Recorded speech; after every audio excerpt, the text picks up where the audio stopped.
de ladax sikor pasan karani salam der hey Jadi ni bulakla ama gyursu. Jadi ama deni ama gyursu पूरा पाकिस्तान उनकी पहचान बने इसको हाँ हिंदुस्तान हिंदुस्तान वो एक अपना छवि बना रहे हैं तो इसका क्रेडिट मैं कहता हूँ लद्दाख स्कोट को मिलता है समझ लद्दाख स्कोट अभी हम और आपको भी लद्दाख स्कोट को समझने की ज़रूरत है यानी चिकता लद्दाख स्कोट लद्दाख पकवान नस्ल की इंस्ट्रूमेंट लगाना वहाँ एक अच्छा नस्ल का है अब उस अच्छे नस्ल के साथ लद्दाख स्कोट का आर्मी का एक ट्रेनिंग अच्छा ट्रेनिंग भी उसके साथ जोड़ जाते हैं तो फिर लद्दाख स्कोट एक फरिश्ता बन जाते हैं यही समझना है यार तो मैं आज जो कुछ हूँ लेकिन अच्छी तरीके फिर मैं आज कोई भी सिपाही कोई भी लद्दाख स्कोट देखते हैं तो मैं उनको कहता हूँ कि मेरा अम्मा ने आपको सलाम भेजा थंगवाला जिले सबको नमस्ते। तो आज हम आए हैं गोबाली के घर।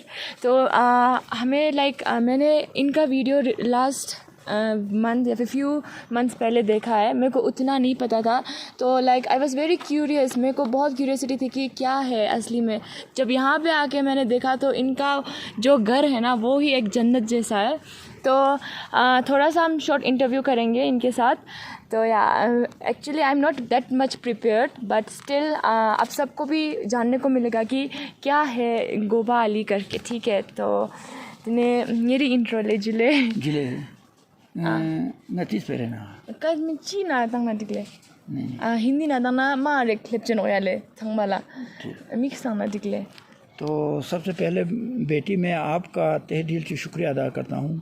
तो हमारा लद्दाख नहीं बल्कि हर जगह का जो स्टूडेंट को एक इसी तरफ आने की ज़रूरत है कि ज़मीन के तरफ और अच्छे लोगों का तरफ और जिसने मेहनत किया है उनका तरफ आने की ज़रूरत है। तो बदकिस्मती से कहना पड़ते हैं कि ये बहुत कम मुझे देखने को मिलते हैं। जब स्टूडेंट हुआ मैंने पढ़ा तो बस हो गया, मुझे डिग्री मिल गया तो हो गया। लेकिन डिग्री का असल मतलब काम जानने को एजुकेशन कहते हैं, काम जानने को तालीम कहते हैं। तो दूसरा आपने मेरे इतना तारीफ़ किया, मैं इतना तारीफ़ का काबिल तो नहीं हूँ लेकिन बेटी जब आप इतना मेरे लिए जब एजाज़ देते हैं तो मुझे क्यों तारीफ़ कर रहे हैं ये मुझे आपको कहने की ज़रूरत है। मेरा कोई तारीफ़ नहीं है लेकिन तारीफ़ है तो शायद मेरे ख़्याल में मेरे काम का तारीफ़ कर रहा होगा। आप ये सारी चीज़ें आप देखने के बाद शायद आप मेरा तारीफ़ कर रहा होगा। तो मैं आपका तहे दिल से शुक्रिया अदा करता हूँ कि आप ये चीज़ को समझ लिया, मेहनत को आपने पहचान लिया। नहीं तो अक्सर मेहनत को पहचानने से कासिर रहते हैं। तो मैं समझते हैं उसका इतना साल जो पढ़ा लिखा उसने जो डिग्री लिया वो मेरे हिसाब से काम की डिग्री नहीं है। काम की डिग्री ये है जो काम में एक मिसाल देते हैं हर किसी को। जैसे कि एक आदमी ने ड्राइवरिंग का 3 महीने का कोचिंग किया, एक आदमी अनपढ़ था, उसके पास कापी पेन चलाना नहीं आता तो वो सीधा जाके सीट में बैठा, उसने गाड़ी चलाना सिखाया। एक आदमी तो पढ़ा लिखा है, बहुत बड़ा काबिल आदमी है, उसने थ्योरी सिखा, इसको एक्सीलरेटर कहते हैं, इसको क्लास कहते हैं, इसको ये कहते हैं। तो आखिर 3 महीने के बाद कौन गाड़ी चला सकते हैं? जिसने गाड़ी पे चलाया वो चला सकते हैं। चाहे 3 साल उसने कोचिंग भी किया हो वो गाड़ी नहीं चला सकते हैं। वैसा ही है जैसे आप पढ़ने के बाद, मैं ये चाहता हूँ कि आजकल के लोग डिग्री लेने के बाद, ये किताब में पढ़ने के बाद ये सोचे कि किताब में तो ये लिखा है लेकिन क्या गौरन पे क्या ये सही है या गलत है, ख़ुद जाके देखने की ज़रूरत है। बिलखुसूस हमारे लद्दाख के लोगों के लिए, क्योंकि लद्दाख के लोगों के पास देखने के लिए जगह है। हैं आप किसी भी जगह पे जाके आप ज़मीन पे एक्सपेरिमेंट कर सकते हैं, आप पानी पे एक्सपेरिमेंट कर सकते हैं, आप माइनस टेम्परेचर पे एक्सपेरिमेंट करते हैं। आप और हम सिर्फ ये लद्दाख में समझते हैं एक एक्सपेरिमेंट करने का एक बहुत बड़ा जगह है। तो आपको मैं यही कहूँगा। और दूसरा, आप किस फील्ड में मेरे से पूछना चाहे तो मैं आपको ये कहूँगा। हाँ, दूसरा और एक मैं चीज़ कहूँगा, आज आप सब बड़े बड़े लोग, पढ़े लिखे लोग मेरे पास आते हैं, इंटरव्यू लेते हैं, पूछते हैं, लेने के बाद लोग खुश हो जाते हैं। तो इसका एक बहुत बड़ा रीज़न है, इसका एक बहुत बड़ा मकसद है। रीज़न क्या है? मेरा उम्र 5 साल में मेरा मम्मी और पापा दोनों पाकिस्तान चला गया, शायद ये आपने सुना होगा। और वो बदकिस्मत आदमी था जिसका चाचा, मामू, ताया कोई नहीं था। मेरे दादा था, वो ख़ुद आवर एज 80-90 साल के थे। तो मेरा देखभाल, मेरे परवरिश, मेरे सब कुछ इंडियन आर्मी और बिलखुसूस कहें तो लद्दाख स्कोट उससे भी बिलखुसूस कहे तो कर्नल रिंगचंद साहब का क़यादत में हमारा तरबियत हुआ है, हमारा ट्रेनिंग हुआ है। समझ लो आज मैं जो कुछ हूँ लद्दाख सिक्योर्ड के बदौलत, इसी लद्दाख के बदौलत मैं जो कुछ हूँ। तो मैं आपका माध्यम से मैं हर किसी को कहता भी हूँ। तो आपको मैंने अभी वो रक्षक के बारे में मैंने आपको बता दिया कि लद्दाख एक जन्नत है, लेकिन हम और आप उस जन्नत को संभाल नहीं पा रहे हैं। तो मेरा ज़्यादातर हॉर्टिकल्चर में मैं कोशिश करता हूँ, इसलिए करते हैं कि हॉर्टिकल्चर में मैं बेटी मैं आपका माध्यम से ये कहना चाह रहा हूँ कि लद्दाख एक ऐसा जन्नत है। इस टेम्परेचर से 10,000 से लेकर 8, 7, 9,000 के टेम्परेचर पे दुनिया के सबसे महंगा फ्रूट इसी का टेम्परेचर पे आता है, ये आप जानते हैं। जैसे एप्पल रहा, नाशपाती रहा, वालनट रहा, मतलब कीमती फ्रूट्स जो मार्केट में आते हैं वो हमारा लद्दाख में आते हैं। लेकिन हम और आप मार्केट से ख़रीदना पड़ता है, हम और आप मार्केट से ख़रीदते हैं। इससे मुझे बहुत दुख हो रहा है, मुझे बहुत दुख है। इसलिए मैं अमली तौर पर मैं हर साल कुमाऊँ, गढ़वाल, आपका हिमाचल, ये पहाड़ों में जाकर वहाँ के कीमती फ्रूट है, जैसे आपको मैं कहूँगा न्योजा, हिसालू, तिमला, बेहमी, उसके बाद बुरास, उसके बाद ऐसे जो फ्रूट्स मैंने इसके अंदर लगा रखे हैं, जैसे केवी रहा, और उसके बाद जैतून, ऑलिव है, उसके बाद फिग जो अंजीर है। उस तरीके से कीमती फ्रूट्स पे मैं ज़्यादा रिसर्च करता हूँ। मैं लद्दाखियों को और पूरा देशवासियों को एक पैगाम ये देना चाहता हूँ कि आपने खाया पिया ख़त्म हो गया, लेकिन आप उसी में से कुछ पैसा आप हॉर्टिकल्चर में, आप अपना आने वाला मुस्तक़बिल में आकर आप ख़र्चा किया हो, तो आप मरने के बाद भी मैं समझते हैं आप फिर ज़िंदा रहेगा, आप मरेगा नहीं, क्योंकि आपका पेड़ पौधा ज़िंदा रहेंगे। ये मेरा कहना है। दूसरा मेरा रिक्वेस्ट ये है कि मैंने एक ठान लिया है, मैं आपके माध्यम से कहूँगा कि लद्दाख में 93% लद्दाख के लोगों ने घर को सजाने के लिए खालिस चंगमा लगा रखे हैं। ये मुझे बहुत दुख हो रहे हैं। अपना बड़ा बड़ा होटल को सजाओ या घर को सजाओ तो क्या लगा रखे हैं, चंगमा लगा रखे हैं। तो उस जगह पे मैंने एक तजुर्बा किया है, मैंने रिसर्च किया, तो मेरे हिसाब से लद्दाख के हर गार्डन में, हर घर में, हर होटल में अगर इस चंगमे की जगह पे अगर एप्रिकॉट लगाया जाता तो एप्रिकॉट पे आपका एप्रिकॉट पे आपका क्या कहते हैं, पलम लगते हैं, आड़ू लगते हैं, अलबुखारा लगते हैं, रेड चेरी लगते हैं, उसके बाद गुलजालू लगते हैं। कम से कम 10 से ज़्यादा ग्राफ्टिंग आपका एप्पल के ऊपर, एप्रिकॉट के ऊपर लगता है। लगने के बाद आप अपना घर में उसको कुछ भी आप बना सकते हैं एप्रिकॉट को। तो मैंने रिक्वेस्ट करते हैं, अभी मेरे घर में शायद इस वक्त 8, 10, 12, 15 बोरी जब आपका जो खुबानी का दाना होता होगा, मैंने ठान लिया कि ये खुबानी का दाना इस साल मैं तोड़ूंगा नहीं। इस साल सारे मैं लद्दाख जो भी मेरे घर आते हैं मैं उनको बग़ैर पैसे के गिफ्ट देते हैं। तो हर कोई आदमी अगर आपका ये देखना चाहे मेरे घर आएंगे, ज़रूर वो खुबानी का दाना लेकर जाइए और अपना घर में मेरे वो गिफ्ट को गिफ्ट समझकर लगाइए। तो एक साल में अगर 500 दाना आपको खुबानी के 400 अगर निकल भी गया तो यही 400 आपका घर को अगला 4 साल में जन्नत बनाएगी। ये मेरे आपका ये आइडिया हमें बहुत ही अच्छा लगा, क्योंकि आज के ज़माने में तो लोग एक दूसरे को कुछ देना तो छोड़ो, ऐसे हाय हेलो भी नहीं बोलते हैं। तो आपका जब किसी के घर पे जब हम आते हैं तो आप ऐसे गिफ्ट के तौर पे आप ऐसे देंगे, तो ये वाला आइडिया बहुत ही अच्छा लगा, क्योंकि हम यहाँ से लेके कहीं लगाएंगे तो आपको बाद में हम याद भी कर सकते हैं, याद भी रखेंगे, क्योंकि वो जैसे जैसे बड़ा होते जाएंगे हम सोचते जाएंगे हाँ हमने वहाँ से लाया था, उन्होंने गिफ्ट किया था। तो ये वाला जो आपका ये आइडिया है वो हमें बहुत ही अच्छा लगा। जी बेटी, और एक बात बोल गया, अभी मैं हर साल, मेरे 2 घर है, सर्दियों में हम नीचे रहते हैं, ज़्यादातर हम एक्सपेरिमेंट करते हैं कि ज़्यादातर फ्रूट पे मैं एक्सपेरिमेंट करते हैं। तो वो खैर एक पूरा 2 दिन भी आप, दूसरा जो भी मेरे घर आते हैं तो मैं उनसे अपील करते हैं कि कम से कम घंटा लेकर आना चाहिए, ताकि मैंने क्या बनाया मैं आपको बता दूं। जैसे मैं एक रिमोट कंट्रोल गेट भी बनाया जो बैटरी के करंट से रिमोट कंट्रोल गेट चलते हैं, अमूमन लद्दाख के लोगों को मालूम है। उसके बाद छत के ऊपर मैंने एक बायोगैस और पानी गर्म होने का जो सिस्टम बनाया है, वो कैसे बनाया, जैसे सर्दियों में जब हम आग घर में बुखारी जलाते हैं तो उसका 70% जो हीट आपका नालिका के थ्रू बाहर चला जाते हैं। उसको मैंने कैप्चर करके उसको पकड़ के फिर घर में आपको 500 लीटर का सेंटेक्स में पानी गर्म बाथरूम के लिए, और इधर से बायोगैस आपका फ्री में आपको पैदा करते हैं। एक दूसरा, लद्दाख के हर घर हर गांव, बड़ा गांव में बड़ा नाला होता है, छोटा गांव में छोटा नाला होता है, वो आप जानते हैं। तो मैंने अपना इस गांव का छोटा पानी के ऊपर एक पावर हाउस बनाया। उस पावर हाउस से पूरा हमारे इस गांव को हमने बिजली 2 साल बराबर हमने फ्री बिजली दे रखा है। ये भी मेरे लद्दाखियों को एक पैगाम है।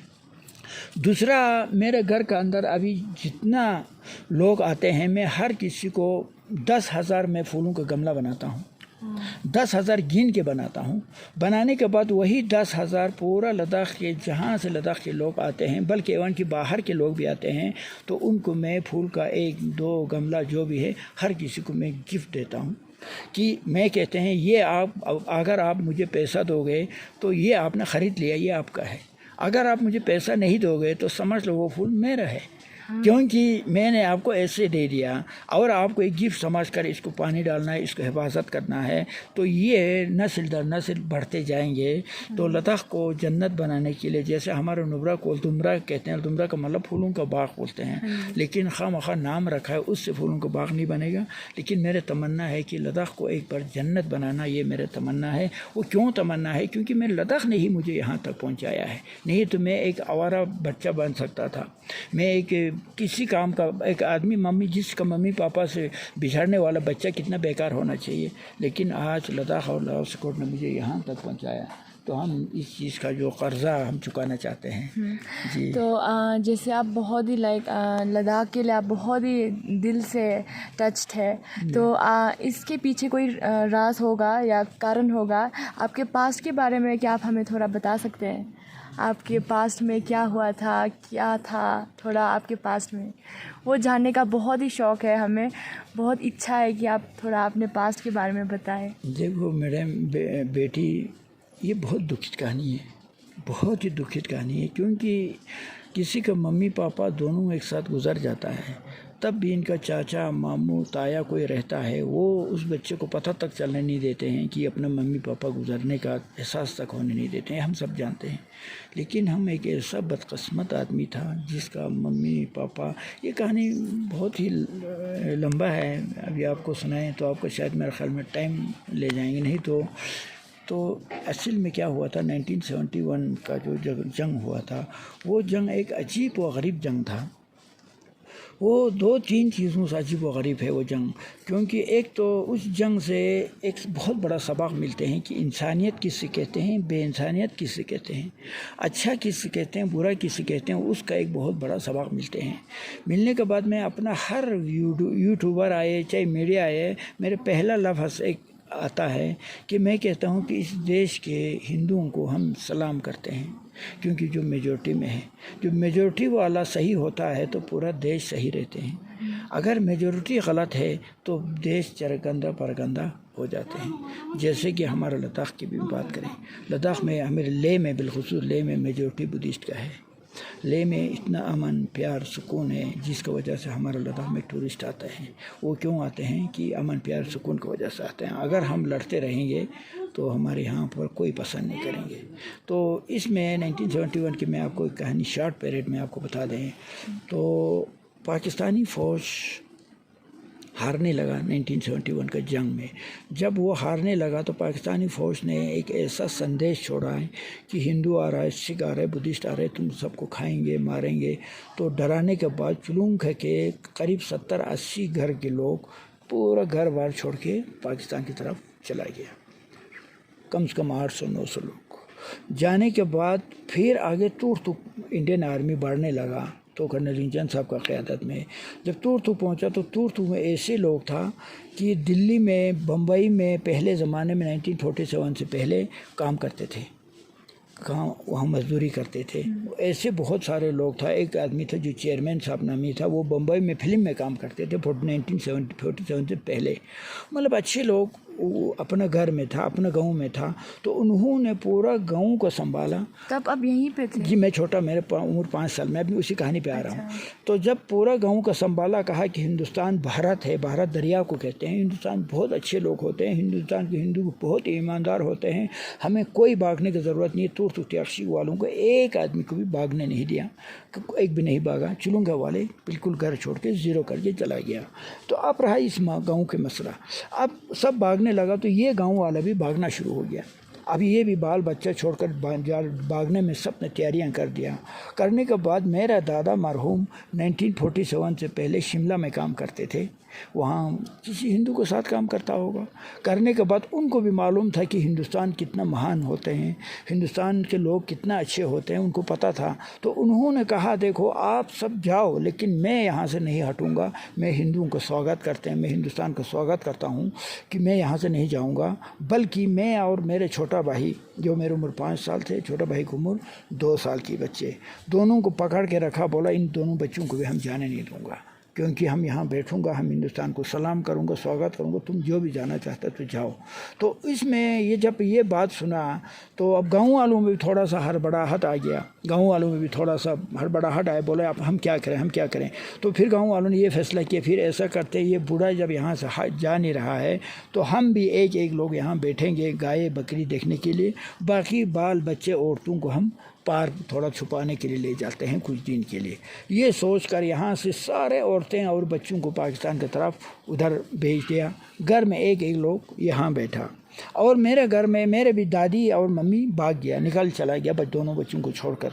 लेकिन दादा ने मुझे पकड़ के रखा तो मेरे पापा को यहाँ बैठना पड़ा, क्योंकि 2 बच्चों को देखने के लिए और दादा को देखने के लिए मेरे पापा यहाँ बैठने लगा। जब पापा यहाँ बैठा तो उतने में 18 दिसंबर का दिन एकदम इंडियन आर्मी यहाँ इस गांव में पहुँच गया। पहुँचने के बाद लोगों ने कहा कि आगे चलो आगे चलो आगे चलो, लेकिन तब तक सीज़फायर हो चुका था, तब तक हो गया सीज़फायर। जब सीज़फायर हो गया तो इंडियन आर्मी ने सीधा यहाँ पर बाउंड्री लगा दिया, एकदम ये LOC बन गया, हिंदुस्तान पाकिस्तान यहीं पे LOC हो गया। तो अब हो गया जी, कितना दुख की बात है, उन औरतें वहाँ रह गया, मर्दें यहाँ रह गया, 5-5 6-6 बच्चे वहाँ रह गया, मर्दें यहाँ रह गया। तो ये LOC हो गया, मैं और बीबी का LOC, पाकिस्तान और इंडिया का LOC हो गया, एकदम यहाँ पर ब्लॉक हो गया। तो अब औरतें बेचारा वहाँ रोने लगा, चिल्लाने लगा। अब ये कहानी कुछ और है, मैं आपको सुना लूँगा। तो यहाँ पर अब क्या हो गया कि इंडियन आर्मी ने देख लिया, ना इस गांव में औरत है ना इस गांव में बच्चा है, 4 बच्चे थे छोटे छोटे, बाकी घर में एक एक लोग यहाँ बैठा हुआ था।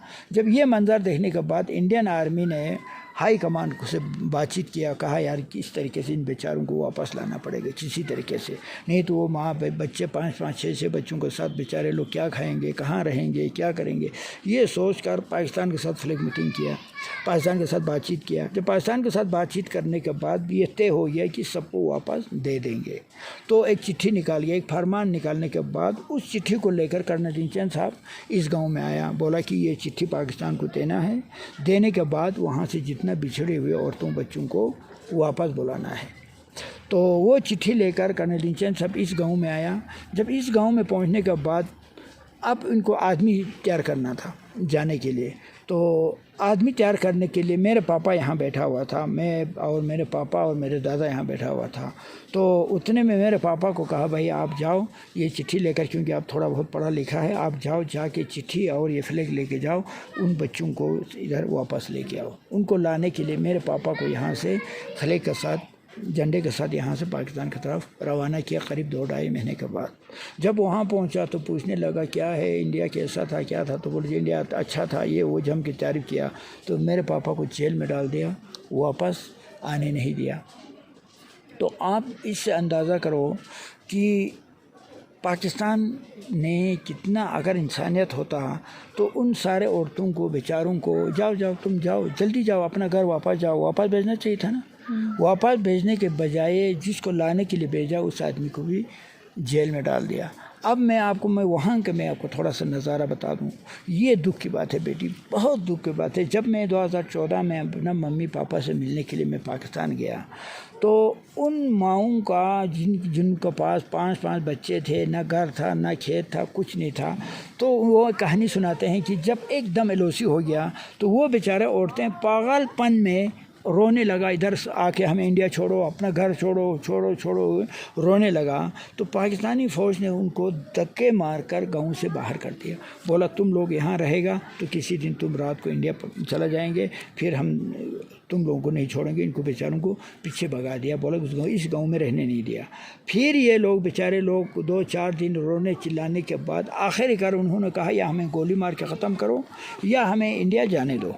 हैं। तो अगर कुछ नहीं कर सका तो ये कम से कम हमें इस किनारे में हमें बैठने दो।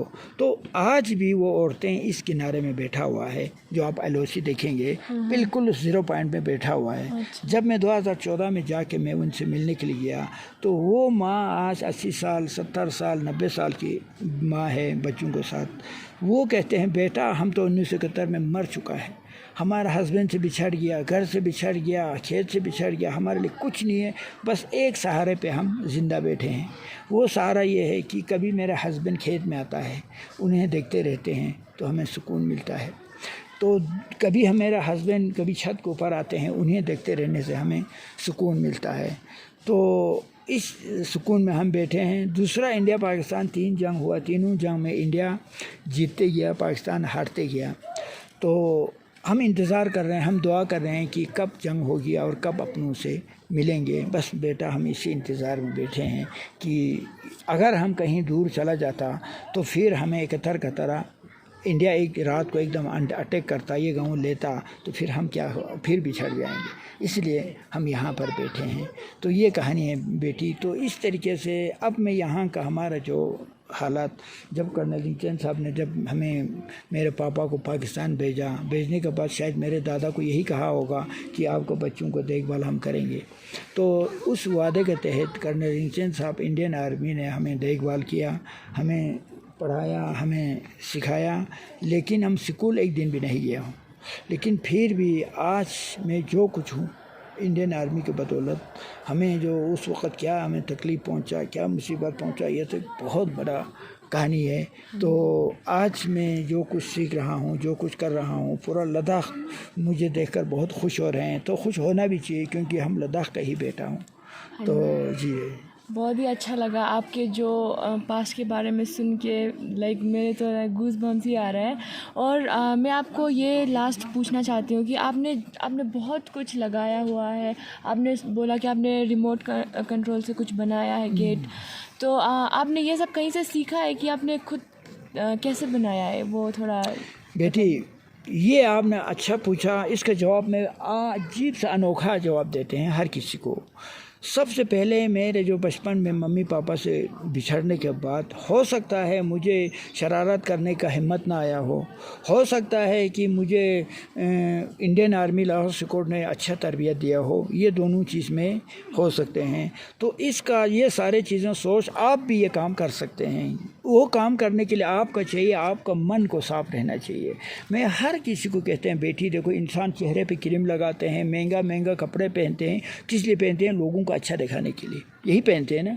लेकिन मैं कहते हैं कि सुबह घर से निकलते वक्त आपका दिल में एक बार क्रीम लगा दो कि मैं किसी को मदद करके शाम तक घर आऊँगा, मैं किसी के बारे में अच्छा सोच कर मैं शाम तक घर आऊँगा। तो आपका चेहरे पे क्रीम लगाने की ज़रूरत ही नहीं पड़ेंगे क्योंकि आपको लोग पसंद करेंगे। तो मैं हर वक्त बेटी, मैं हर वक्त सोचते हैं, हर रात को सोचते हैं कि कोई हमारे साथ जो दुश्मनी करते हैं तो मैं उस दुश्मन के पास जाकर किसी तरीके से मैं उसको फ़ायदा देकर, किसी तरीके से मैं उसको अपना इबरत में डाल दूं, यार मैं इसके साथ बुरे सलूक कर रहे हैं लेकिन ये हमारे साथ इतना अच्छा पेश आ रहे हैं। तो मैं अपनों से भी ज़्यादा मैं यानी मुझे नहीं चाहता है, उनको मैं ज़्यादा प्यार देता हूँ। तो ये मेरा सोच है। उसके बाद जहाँ कहीं प्रॉब्लम खड़ा हो जाते हैं तो उसका मैं हल ढूंढता हूँ। मेरे दिमाग में ये रहते हैं, जब मैं हल ढूंढने के मेरे दिमाग बने हुए है, ये दिमाग ख़ुद उस काम की तरफ ले जाते हैं। मैं मिसाल के तौर पर बेटी मैं आपको ये कहूँ कि मैंने सोचा यार ये जो गाड़ी में लोग चलता है तो एक तो गाड़ी से उतरना पड़ता है, फिर गेट खोलना पड़ता है, फिर गाड़ी को थोड़ा आगे ले जाकर फिर गाड़ी को रुकाना पड़ता है, फिर गाड़ी से निकलना पड़ता है, फिर गेट बंद करना पड़ता है, फिर मतलब इसमें बहुत सारे उतर चढ़ाव है। इसके लिए रिमोट कंट्रोल ख़रीदना लाखों की है, वो किसी के बस में नहीं है। एक अगर ख़रीद भी लिया तो हमारे लद्दाख जैसों में 24 घंटा लाइट भी नहीं है, तो लाइट चाहिए। तो मैंने सोचा ये बग़ैर लाइट के कैसे किस तरीके से इसको करूं, ये सोचकर फिर मैंने गाड़ी का सेंट्रल लॉक जो आप कहते हैं, जो रिमोट से आजकल सेंट्रल लॉक चलते हैं, वो सेंट्रल लॉक वाला मशीन मैंने 1100 में ख़रीदा। उसके बाद जो वेपर मशीन आते हैं, बारिश आते हैं तो ऐसा करते हैं, तो उस वेपर मशीन मैंने 250 में ख़रीदने के बाद फिर मैं अपने गेट के ऊपर वो दोनों फिट किया। तो जैसे अभी आप देखेंगे तो फिर आपका समझ में आएंगे। तो इस तरह सक्सेसफुल आप जाके 1500 खर्चा करने के बाद आप अपना घर को रिमोट कंट्रोल गेट बना सकता है, कोई दो वो नहीं। एक ये मैंने जब लोगों का मुश्किलात, दूसरा बेटी जैसे कि हर किसी की छत के ऊपर एक सिंटेक्स होता है, चाहे अमीर हो चाहे गरीब हो, लेकिन हर कोई घर का माँ हो, हर कोई तीसरा मंजिल चौथा मंजिल के ऊपर जाके उसमें पानी देखना पड़ता है, वो यार कितना पानी है, कितना पानी कम है, कितना है। तो मैंने सोचा यार हर वक्त वो सिंटेक्स को छत के ऊपर चढ़ना पड़ता है, उसके लिए मैं क्यों ना एक उपाय बना लूँ कि घर में बैठकर उस सिंटेक्स का पानी का पता चले। तो फिर मैंने सोचने के बाद मुझे एक आइडिया आया कि सिंटेक्स से मैंने एक पाइप निकाल के लाने के बाद वो पाइप सिंटेक्स से निकाल कर जहाँ जिसमें एक मेटर बनाया, उस मेटर से घूम के फिर सिंटेक्स का पाइप का पानी छत के ऊपर चला गया। जाने के बाद उधर से मैंने सरसों का तेल डालते गया या मिट्टी के तेल डालते गया। तो डालने के बाद जब तेल आपका सिंटेक्स में पानी फुल है तो यहाँ 500 लीटर लिखा, 500 लीटर तक तेल डाल के रखा। तो जब 500 लीटर तक का तेल ख़त्म हो जाएगा तो फिर ऊपर से पानी, सिंटेक्स में पानी ख़त्म होते जाएंगे, ऊपर से तेल नीचे आएगा। तो आप घर बैठे बैठे आपको पानी का वो देख सकते हैं, मैं आपको अभी दिखाऊंगा। तो इसी तरीके से लद्दाख एक जन्नत है। लद्दाख कुछ भी कहो, लद्दाख का परंपरा देखो, मैं 2 म्यूज़ियम बना रखा है, आप म्यूज़ियम में आप देख लीजिए कि ये एक मैंने लद्दाख का स्ट्रक्चर बना रखा है, ये आप देखेंगे। तो इसका मतलब ये है कि लद्दाख की क्या क्या ज़िंदगी थे। लद्दाख का नाम जो लोग लद्दाख कहते हैं वो गलत कह रहे हैं, लद्दाख नहीं है, लगाख है। लगाख मैंने अल्लाह मैंने पास को कहते हैं, गख मैंने हमारे ज़बान में बन को बोलते हैं, मतलब लगाख एकदम बंद। लद्दाख के लोग 90% इसी में जीता था, इसी में मरता था। ये हमारा कहानी है। लद्दाख को किसी गैर का ज़रूरत ही नहीं पड़ता था। लद्दाख ज़िंदा रहता था लकड़ी और बर्तन, पत्थर के बर्तन और लकड़ी के बर्तन से खाना खाने का, और पश्मीना ऊन बाल से कपड़ा बनाते और खेतों से फल फ्रूट से खाना बनाते। लद्दाखियों को पैसे का कोई मतलब नहीं रखता था, इतना अमीर होता था लद्दाख के लोग। लेकिन आज लद्दाख गरीब का तरफ भाग जाते नज़र आ रहे हैं। तो मैं इधर एक स्ट्रक्चर उसमें गरीब का तरफ कैसे नज़र आ रहे हैं कि हर चीज़ हम आज डिपेंडेंट बन गया। तो हम पहले फुल इंडिपेंडेंट था, लेकिन आज हम फुल डिपेंडेंट बन गया। तो इस चीज़ के ऊपर मुझे बहुत दुख है, बहुत दुख है।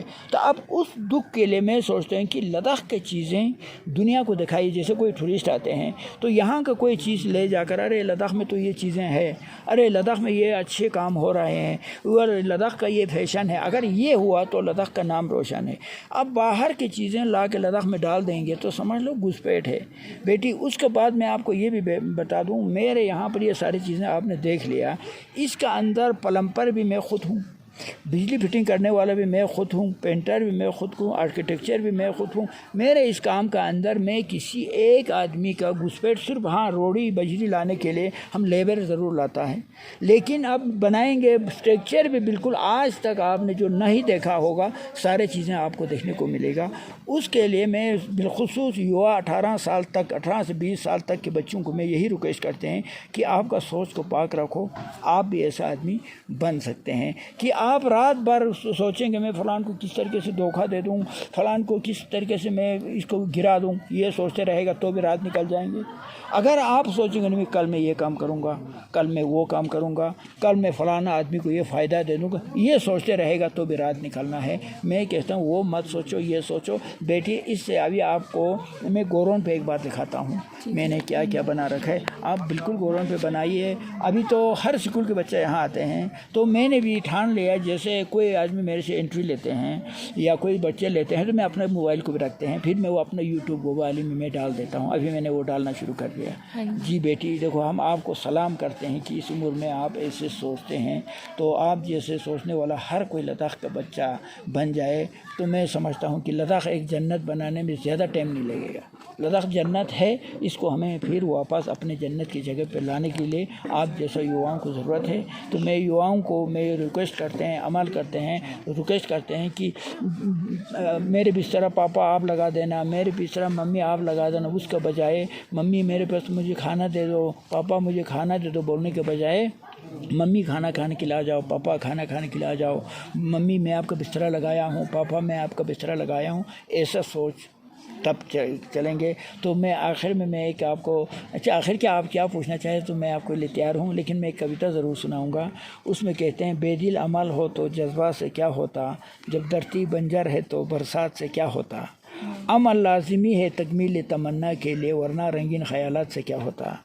तो हमें इम्प्लीमेंट करना करेगा तो लद्दाख के लोगों को ऐसे क्षमता दे रखा है, खरदोला जैसा, जुजला जैसा बड़े टॉप से चलने का हमें आदत है, और हमें इतना माइनस टेम्परेचर पे चलने का आदत है। इस क्षमता को ज़ाय नहीं करना चाहिए, अपना इम्प्लीमेंट गवर्नमेंट पे काम करना चाहिए, न कि कागज़ पे काम करते रहेंगे तो लद्दाख आगे नहीं जाएंगे। ये मेरे कहना है। बाकी बेटी आप क्या पूछना चाहें?